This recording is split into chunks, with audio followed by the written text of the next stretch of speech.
नमस्कार। आज हम बनाने जा रहे हैं फ्रूटी माजा स्लाइस। इसके लिए हमने लिया है एक बड़ा आम, पका हुआ आम है ये। और हमने ली है इसके साथ में कैरी, कच्ची कैरी होती है वो। दोनों को मिलाकर ही बनाएंगे, लेकिन मात्रा का आप ध्यान रख लें। एक बड़ा आम है तो इसका चौथाई हिस्सा ही हमें कैरी का चाहिएगा। हम इसका छिलका निकाल लेंगे। एक बार ज़रूर ध्यान रखें, एक बड़ा पका हुआ आम है तो हमें चौथाई हिस्सा ही कैरी का लेना है। मेरी कैरी बहुत बड़ी है, इसमें मैं आधी से भी कम कैरी का इस्तेमाल करूँगी। कैरी को भी हम इस तरीके से छील लेते हैं।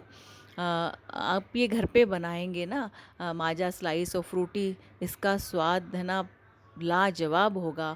और जो आप बाज़ार से लेके आते हैं, अगर उसको आप बताएंगे नहीं बच्चों को और पिलाएंगे ना, तो वो विश्वास ही नहीं कर पाएंगे कि ये आपने घर में बनाया है। कई गुना उसका अच्छा स्वाद आपको आएगा। और घर का साफ़ सुथरा ताज़ा तो है ही ये। और इस तरीके से कैरी का देखिए, मैंने एक कैरी थी, उसका इतना ही हिस्सा मैंने उपयोग में लिया है। कैरी डालना बहुत ज़रूरी है, ये बात का ध्यान रखें, क्योंकि जो भी फ्रूटी माजा स्लाइसेस में जो स्वाद जो आता है ना, वो कैरी का ही आता है, कच्ची कैरी का ही आता है।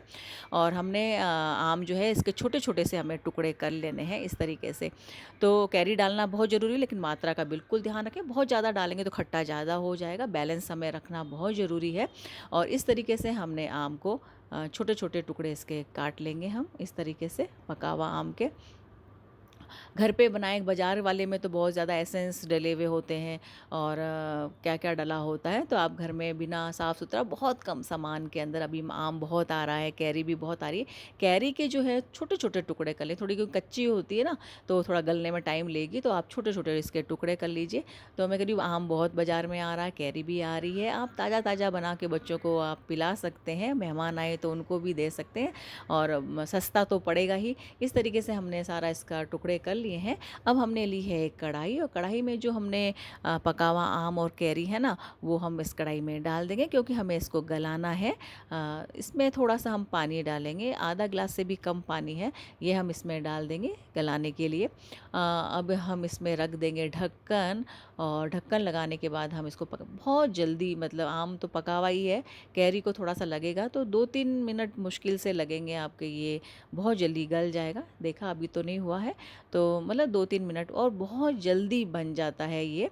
ज़्यादा कुछ करने की आपको ज़रूरत नहीं है, और हर कोई बना सकता है। बहुत ही आसान रेसिपी है ये, लेकिन है बहुत शानदार। अभी गर्मियाँ हैं और हमें ठंडा खट्टा सब खाने का मन करता है। तो बाज़ार से लेके आएँ तो आप घर में बनाएं। और इस तरीके से हमारा जो ये पका हुआ आम और कैरी है वो गल चुकी है। इसमें हमने 1 कटोरी भर के शक्कर डाल दी। शक्कर को हमें यहाँ कोई चाशनी नहीं बनानी है, खाली शक्कर को हमें मेल्ट करना है, यहाँ पे गलाना है, इस बात का आप ध्यान रखें। और आप यहाँ पे आप टेस्ट थोड़ा कर सकते हैं कि आपका कितना खट्टा मीठा है। अगर बहुत ज़्यादा खट्टा अभी भी है तो थोड़ी शक्कर और डाल सकते हैं, या आप टेस्ट करके। आम की क्वालिटी और खटास के ऊपर बहुत कुछ निर्भर करता है। हम इसको ठंडा कर लेंगे यहाँ पे, और हमने ठंडा कर लिया और एक बर्तन में डाल दिया है। अगर आप मेरा चैनल पहली बार देख रहे हैं, प्लीज़ सब्सक्राइब कीजिए, लाइक कीजिए, शेयर कीजिए। अब हमने ले लिया है एक मिक्सर जार, और इसमें हम डाल देंगे हमारा ये, और हमें इसको ग्राइंड कर लेना है। थोड़ा सा मैंने यहाँ पे फूड कलर डाला, बहुत ही पिंच भर है, क्योंकि मेरा थोड़ा मैंगो का कलर, थोड़ा येलो कलर का थोड़ा ज़्यादा था, और इसलिए थोड़ा सा आपको बताने के लिए। बहुत ही ऑप्शनल है, आपको डालना है तो डालें, कोई ज़रूरी नहीं है। मैंगो का कलर अगर आपका डार्क है तो उसमें डालने की आपको आवश्यकता भी नहीं पड़ेगी।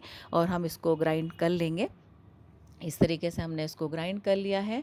ये देखिए बहुत गाढ़ा सा घोल आपका ये बन जाएगा। अच्छा स्वादिष्ट एकदम बढ़िया, और खुशबू आएगी बहुत। कच्ची कैरी की का स्वाद बेमिसाल होता है, इसमें बहुत अच्छी खुशबू और टेस्ट बहुत अच्छा आता है। हम इसको छान लेते हैं। छानना इसलिए ज़रूरी हो जाता है कि क्योंकि हमें इसको पीना है, और एक आध कोई रेसा अगर इसमें आता है तो वो थोड़ा सा गड़बड़ कर देता है मामला। तो हमें इसको थोड़ा सा छान लेना है अच्छे से, आराम से छन जाता है ये।